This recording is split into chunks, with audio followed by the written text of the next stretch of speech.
¿Y bien? Venga. Perdone.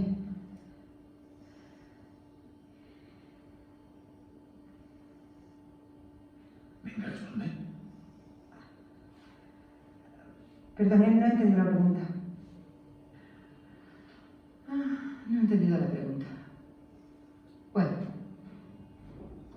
A ver, Ana. ¿Juras amar y proteger a Eric en la salud, en la enfermedad, en la riqueza y en la pobreza hasta que la muerte os separe? ¿Qué quiere decir exactamente hasta que la muerte os separe? Está poniendo pegas, ¿eh? No, pero me gustaría saber exactamente qué consecuencias puede ocasionar esta frase.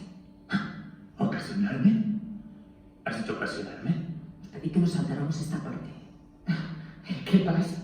Está bastante claro lo que significa, ¿no? Así yo no lo veo tan claro. Perdona, nena, ¿tú quieres casarte? Sí. Pero no a cualquier precio. A ver. Cariño, ¿qué pasa? ¿Podemos parar un momento? Oh, que me ha tocado la tonta. A ver, espérese aquí 5 minutos y yo lo arreglo todo con ella. Menos mal. Aquí no sé qué Lo siento, pero me da igual.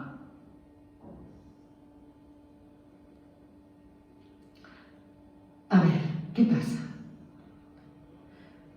¿Podemos evitar la frase hasta que la muerte nos separe? ¿Pero qué es esto, una cámara oculta? Oye, me he puesto mal en serio por un segundo. Estoy a punto de casarme. Bueno, como mínimo tienes alguna cosa clara. Cuando se refiere hasta que la muerte os separe, significa que a partir de ahora, ante Dios o como queramos llamarlo, seremos un matrimonio. Una unión indivisible, pase lo que pase. Es un formalismo, pero ¿tú qué quieres?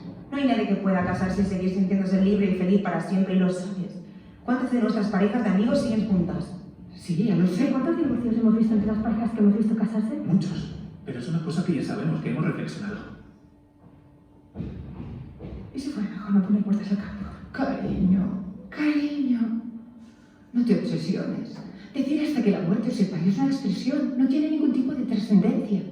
Esto lo hacemos para todos los que están aquí hoy, para crear recuerdos agradables por tus padres y para mis padres y para todos los que seguramente ahora nos están escuchando. Pues que me comprendan. Que estoy a punto de jurar una cosa que no sé si puedo cumplir y me quieren obligar. Pues que ellos pueden prometer amor fiel si los obligamos a ser de una manera hasta que se mueran. Seguramente. Entonces, ¿qué hacemos? El cura se tiene que ganar la vida de alguna manera, ¿no?